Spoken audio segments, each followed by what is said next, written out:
Well, a terrifying attack on Pennsylvania's governor, raising new fears about political violence in America. Good evening in Washington, I'm Jenna Browder.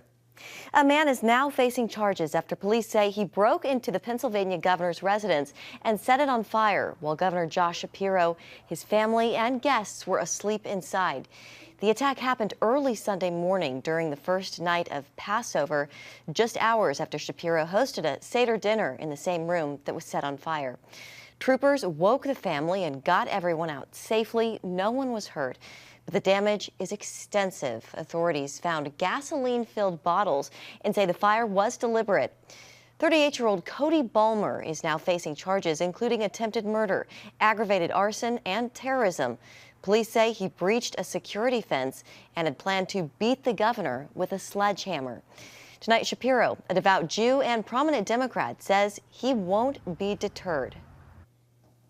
I refuse to let anyone who had evil intentions like that stop me from doing the work that I love, stop me from being a leader of this Commonwealth and looking out for all Pennsylvanians. A police affidavit says the suspect harbored hatred toward Governor Shapiro, but didn't explain why. The FBI is helping in the investigation, and a security review is underway tonight.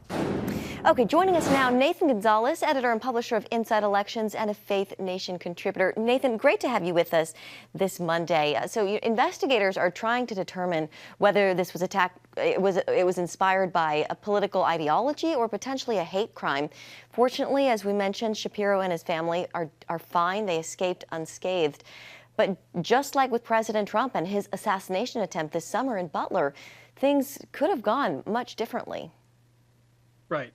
We know it's not random, even if we don't know the specific motivation. I'm sure it was not an accident that it was the governor of Pennsylvania. I don't think we have wrestled with how close we've come to disasters, right? Close to an assassinated governor, close to an assassinated president. I'll include close to assassinated senators or vice president on January 6th.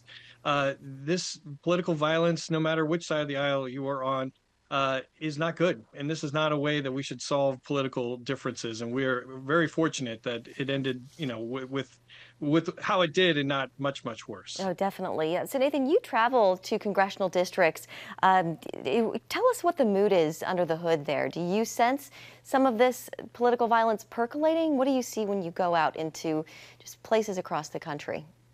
I don't think most Americans are on the verge of setting a governor's mansion on fire or assassinating a political official, but I do think the rhetoric is part of the problem. I think too often we escalate conversations from disagreeing on policy to equating good versus evil, or if I disagree with this person, then they are a criminal or they are a rapist, and we escalate that. And when we escalate that conversation or that disagreement, then we start to justify our actions. Say, well, it's okay to do that because they're evil, or it's okay to do that because they are a criminal or whatnot. And if we don't have the view, we've lost the ability to view even people we disagree with as equals. And I think that is at the core of what's going on. Yeah, Nathan, in a practical way, how do you think we take down the temperature in America?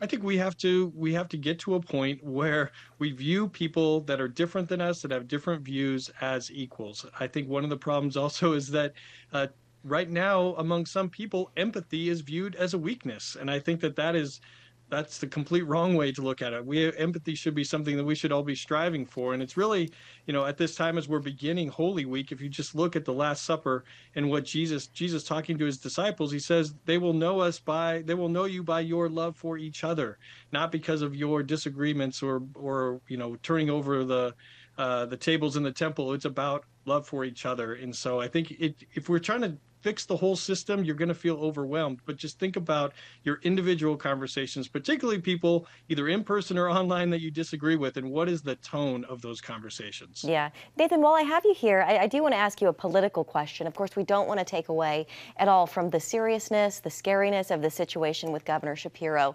But given, politics is your wheelhouse, there's talk that if he handles this well, the silver lining for him here could be, picking up a lot of momentum for a possible 2028 presidential bid. I wonder if you have any thoughts on that.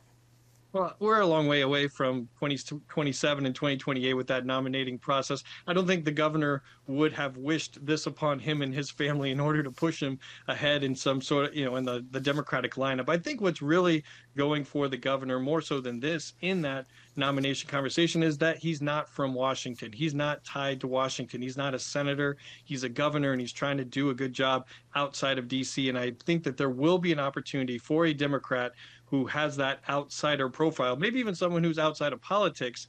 And so Shapiro is going to be in that conversation before and after this terrible event. Yeah, and someone who's more moderate in his politics and could appeal to independents. All right, Nathan Gonzales of Inside Elections, always good to see you. Thank you, Nathan.